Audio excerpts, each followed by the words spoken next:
Hey yo, how's it going? Today is the 20th of September. I'm currently in California. What's up? So, I arrived here, I think, yesterday night, early in the morning actually. Have a look to deliver on Monday. So, I'm currently parked at a rest area for the next couple days until then. Meanwhile, today's conversation is about what I've been thinking about the past couple days. While driving on the road, I have realized that we're being lied to as far as religion is concerned. Um, so the thing about this is, I'm the kind of person that would prefer to use common sense. I'm not saying I'm the smartest guy in the room or the most knowledgeable about any topic, but the thing is, when something doesn't quite add up to me, I gotta like sit down and actually ponder about it for a minute and be like, yo, like, does this really make any sense for real? And if it doesn't, like,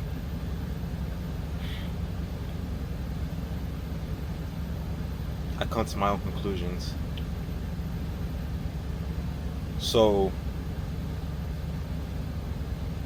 anyway, while I was driving, I think yesterday, if not the day before that, I was thinking about a couple stories in the Bible. And you guys can quote me if I'm wrong, but the Bible was talking about Samson and his long hair, saying something about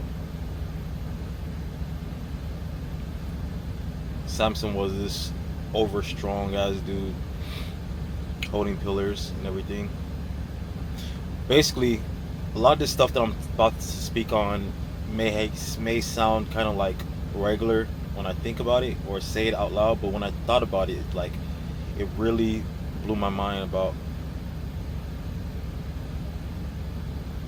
how people actually think about these things and agree with them like their life depends on it. So Samson with his long hair was a womanizer, right? So the thing about, he was a strong man.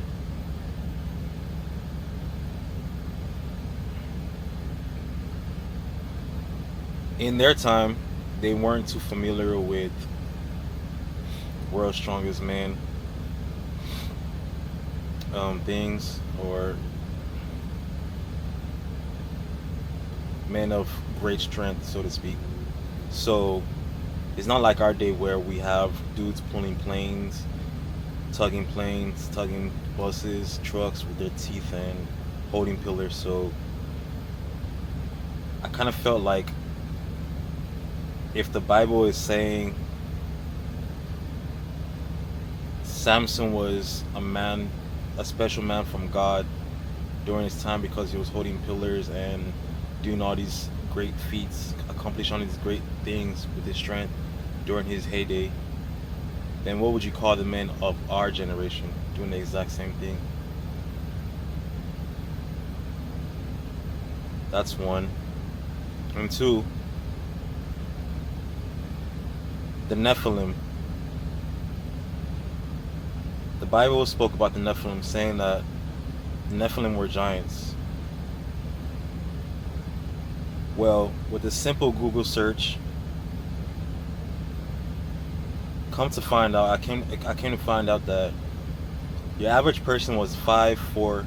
The average man back in the day, most men at that time, probably what, probably 10,000 years ago, if that, was 5'4". That's like a short lady, like damn near a dwarf. So if a man is 5'4", their ladies are more than likely around 5'3", 5'2". So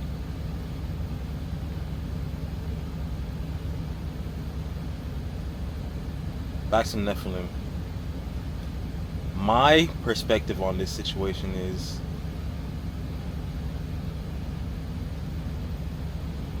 the Nephilim are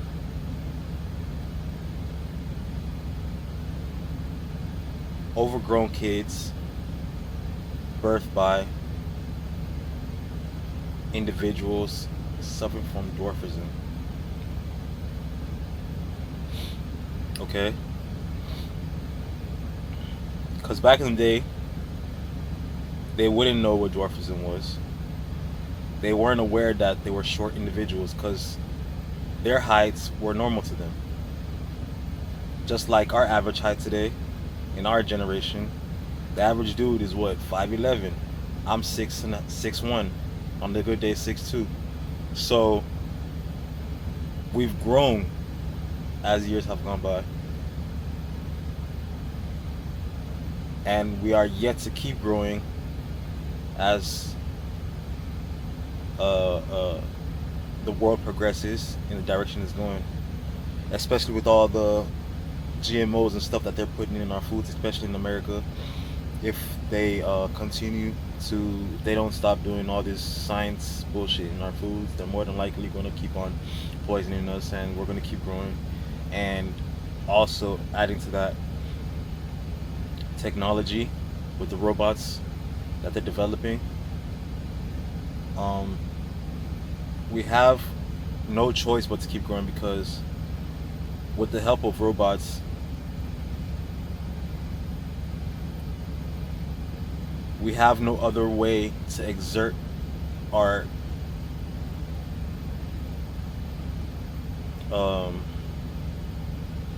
the food that we eat, especially if we're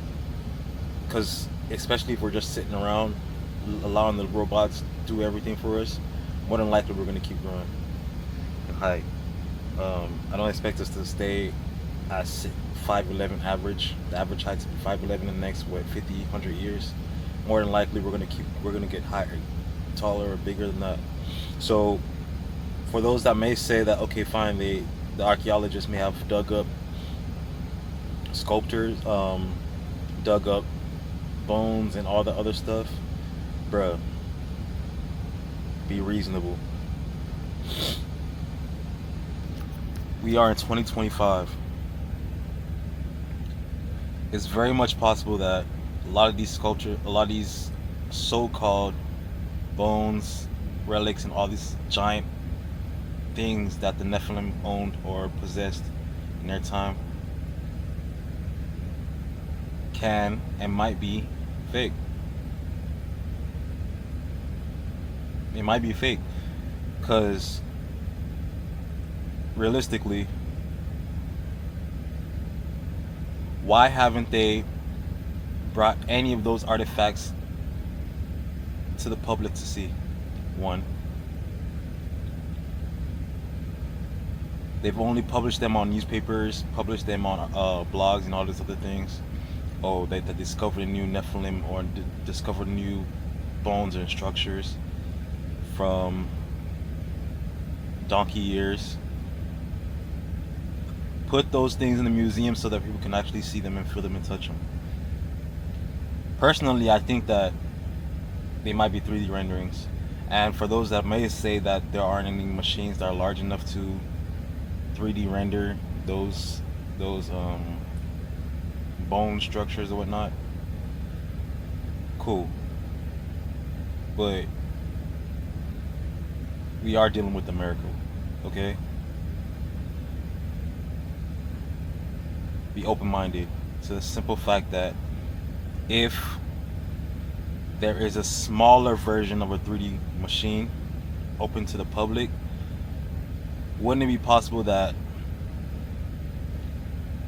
the people that are publishing these things wouldn't have the funds, resources, and the manpower to create much larger 3D rendering machines to get their propaganda across, or to prove that, oh, that yes, it's very much possible that the Bible from them may be real. And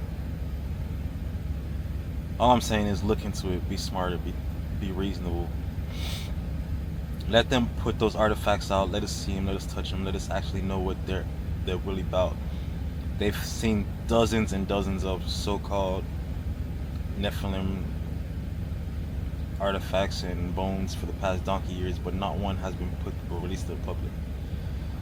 Anyway, so personally, I think that if they're not 3D renders, they're sculptors. It's very much possible for a master sculptor to create a masterpiece such as that of great magnitude or whatever that may make it seem that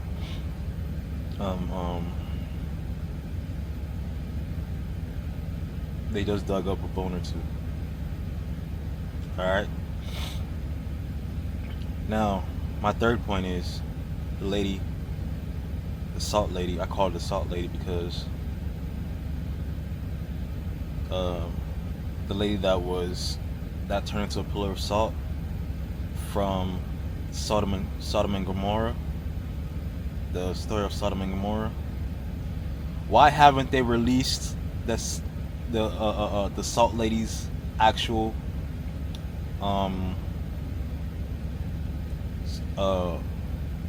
salt structure to the public?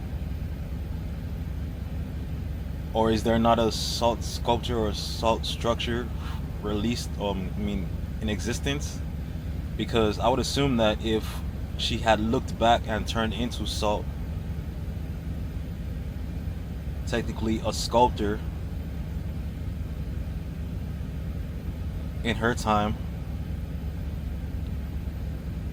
we may have found it by now. Because it's not like we're not aware of where it happened. We know exactly where Sodom and Gomorrah was. So it wouldn't take that much of an effort to locate where her body was at. There was an entrance, and she ran out from the entrance, right? To then escape the destruction of her city. Okay, start from the entrance and work your way down. 2, 3, 4 miles.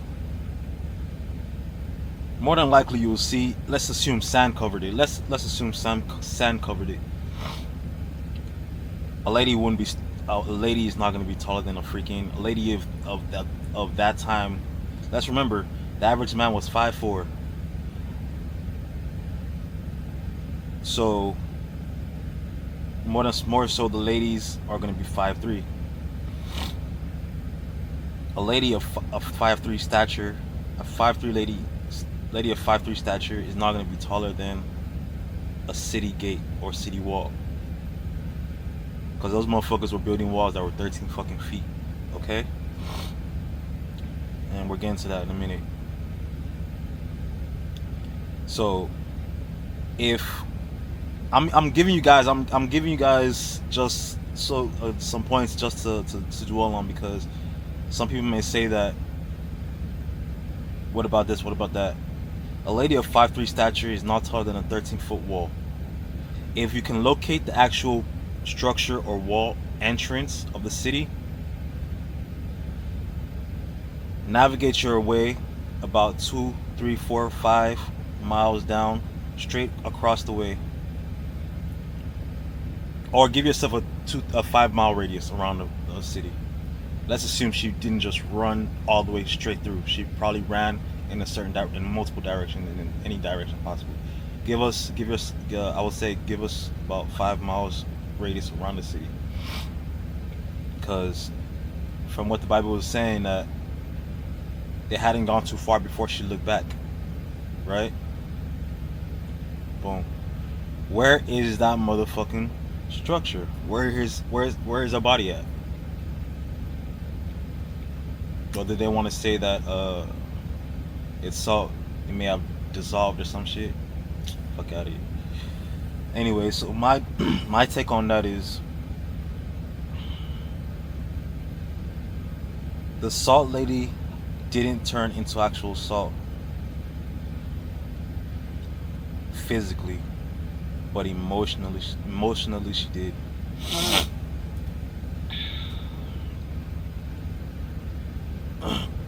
You know, when someone says you're salty, that's exactly what I feel happened. She was emotionally salty. She turned salty emotionally. She turned to a pillar of salt emotionally. She had left all her belongings, her people, her family behind to run off, only to see her city burn down. And the so called God had mentioned not to look back, but she did anyway. So, upon doing so, she looked back, realizing she left all her life behind and became a, a pillar of salt emotionally. Because up till now, there are dozens of people that have lost their towns, their cities, their homes. They've looked back, but how come they haven't turned to salt yet?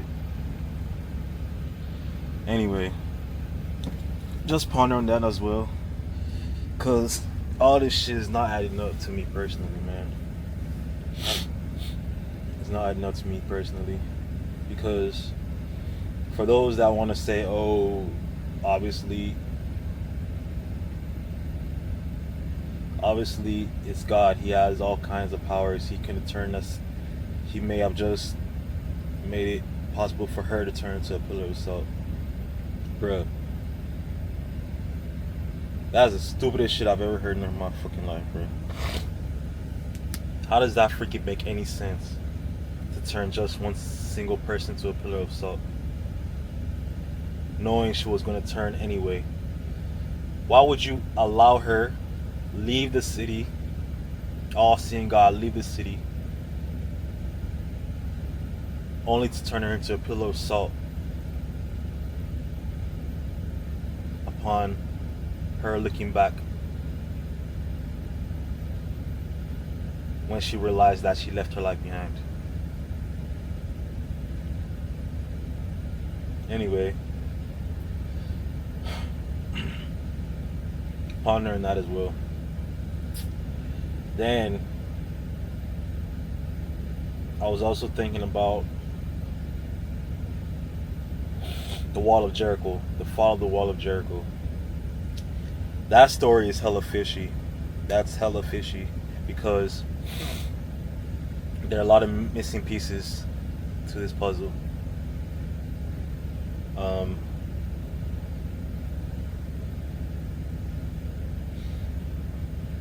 They hadn't told us what the weather condition was that day, the type of material used to build the walls, how long the walls may have been up. As a matter of fact, I think they may have told us how long the walls have been up, because I just read something on that earlier this evening. And from what I read is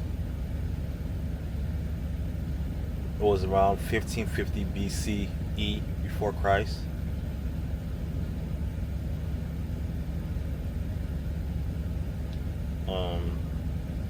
That they may have put those walls up. Anyway, the numbering system back in those days is hella confusing, because I'm going to get to that as well. Because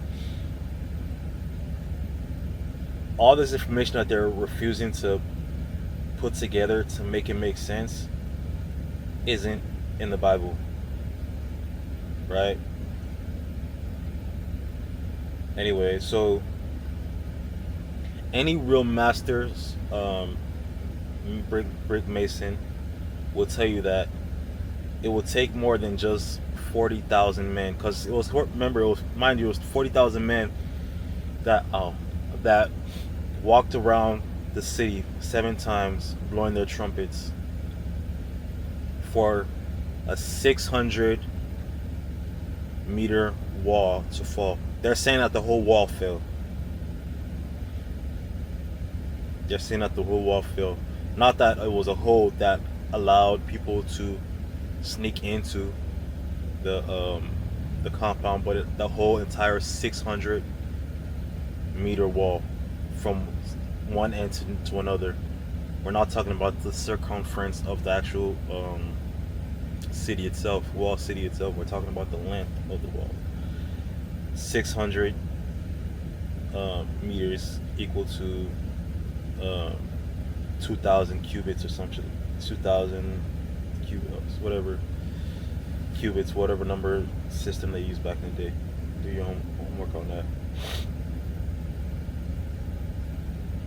My take on this is it's very much possible that the structure of the wall may had already been damaged. Upon walking around the property 7 times, 40,000 individuals back in that day when the resources were lackluster and the individuals probably were not as skilled as the dudes that we have today, and the tools that we have with the tools that we have today as well. The wall might not have been as strong as it's supposed to have been. So it's very much possible that 40,000 individuals may have caused not an earthquake, but like a little, like a little rumble to the surface of the ground.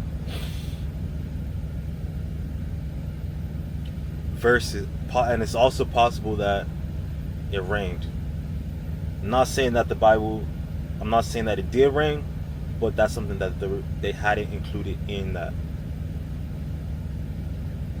text. Okay.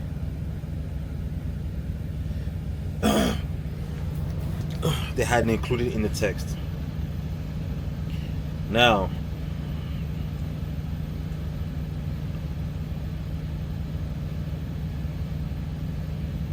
going back to my point, it would take more than 40,000 individuals to blow a freaking trumpet. And we're not talking about the trumpets that we have today. We're talking about older trumpets. We're talking about trumpets that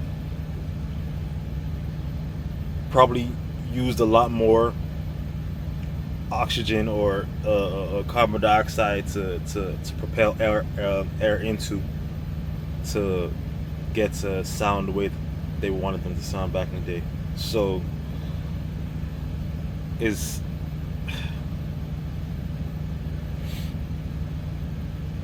I'm thinking that instead of the entire wall breaking, there may have been like a small part of the wall, of the 600-meter distant wall, maybe a few meters, may have already been damaged due to weather conditions and all kinds of time it's been standing. It was compromised over the years. They discovered it. A few men may have pushed it down, and they're saying that, oh, it was the trumpets. Because as a wise person, a reasonable person, if I'm a general and I realize that my men have the capability to blow a freaking trumpet at a wall and it damages a wall, I'm including that into our playbook.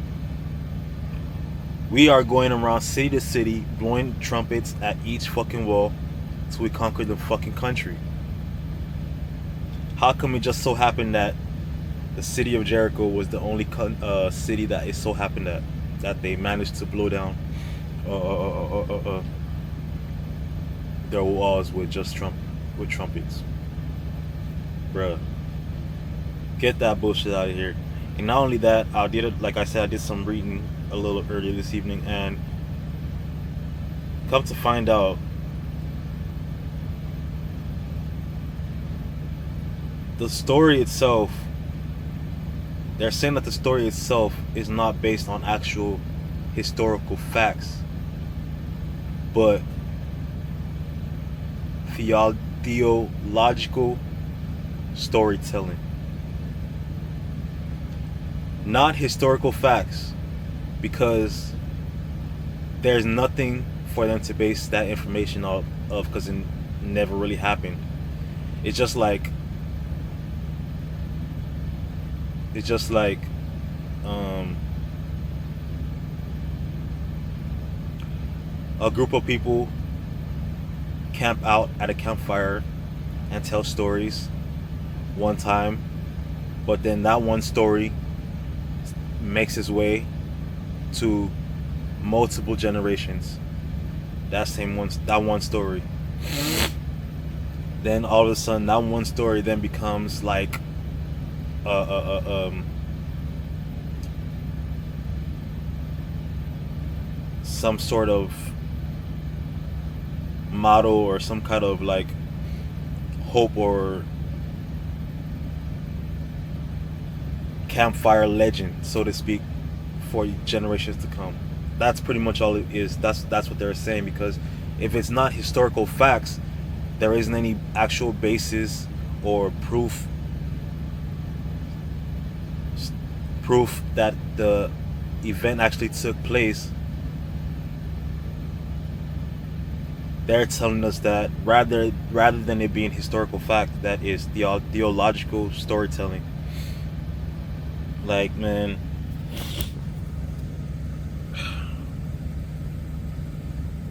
so for those that are helping on believing all these stories in the Bible, look a little deeper, think a little bit harder, because all these things that I'm telling you right now took me probably what, a minute to look into. I'm like, bro, like, this doesn't even make any sense what they're saying in the Bible, man. Granted, some of the books of the Bible can be used to inform individuals on how to navigate certain situations, but let it not be that you're believing the books of the Bible or verses in the Bible for some sort of Jehovah miracle, because you'll be waiting forever. It's not going to happen. These miracles that they're talking about in the Bible, most of them, or a good number of them, can be debunked. Like what I'm telling you right now, the way I'm explaining it right now, if you sit down and listen to what I'm saying a little deeper, you understand that we're being lied to, like, literally. No. Anyway, what else?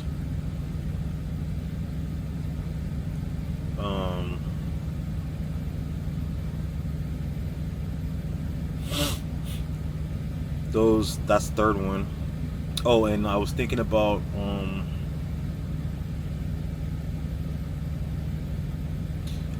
the beginning of time, not beginning of time, but the beginning of the creation of Earth, or creation of the 7-day creation, so to speak, that the Bible was talking about.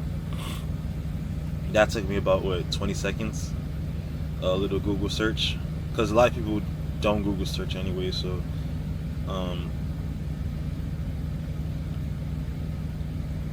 Earth was created.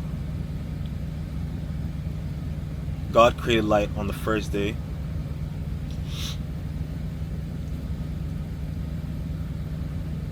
So God created, according to the Bible says that God created humans, Adam and Eve, 4004 BCE, right?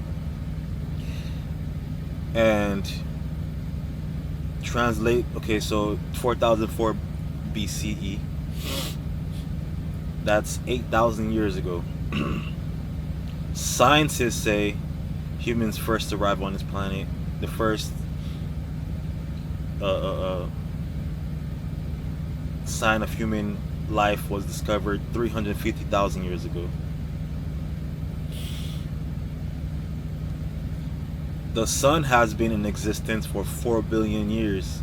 How is it possible that God created the sun 8,000 years ago,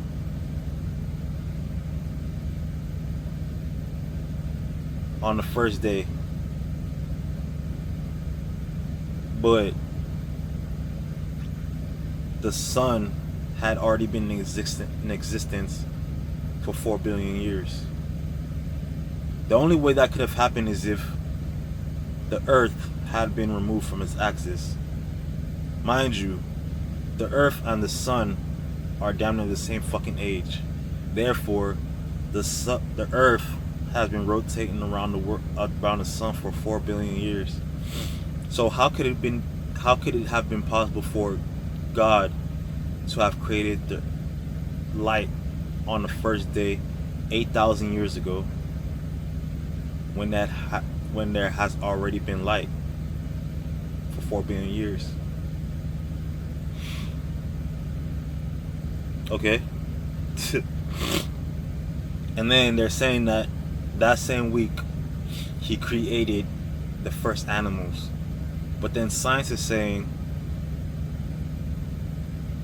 for those that believe in science and science and the life of the dinosaur age, whatever, dinosaurs had already existed 245 million years ago. Now, those same dinosaurs have been extinct for 45 or so million years.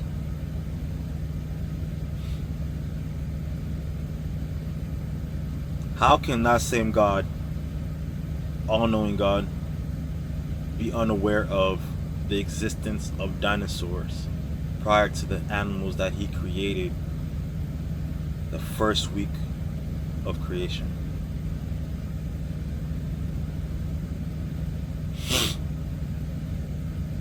It's either he's all-knowing or he isn't, because he wouldn't claim the fame of creating the first animals when there had already been animals prior to the animals that he says he created the first 7 days.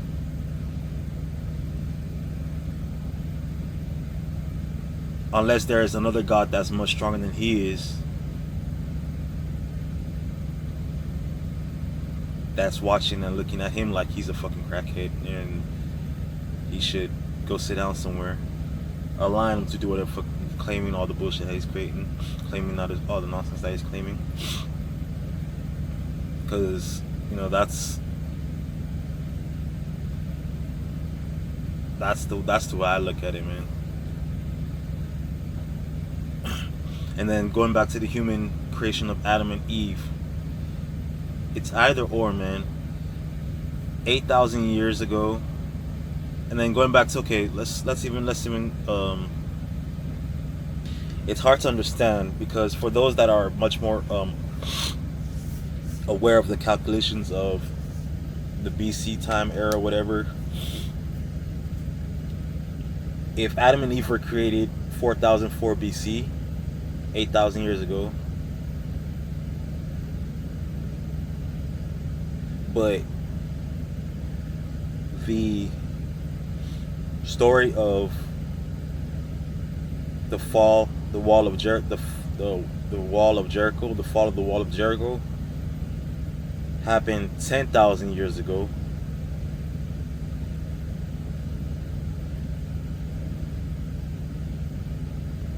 Okay.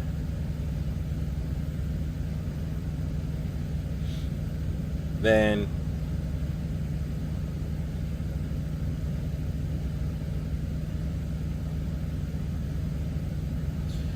that's hard to understand, because if human beings were created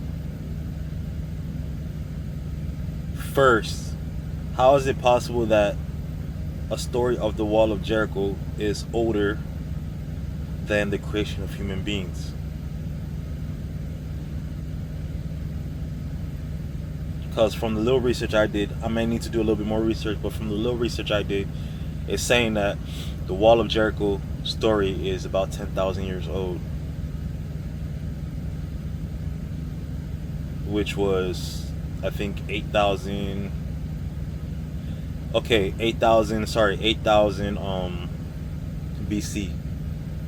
8,000 or so BC. So however many thousand years ago that was, is that's between whoever knows how to calculate that.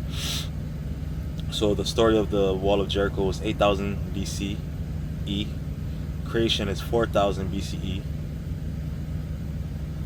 Are they counting up or down?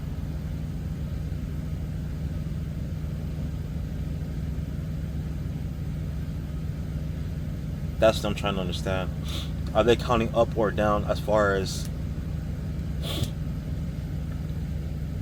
to trying to reaching to before to the era AD, after death or so? Anyway, so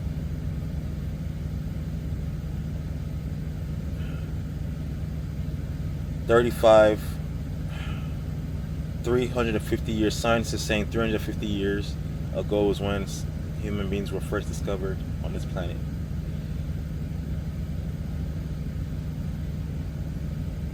Anyway, that's those are the points I got on. Those are the points I have so far.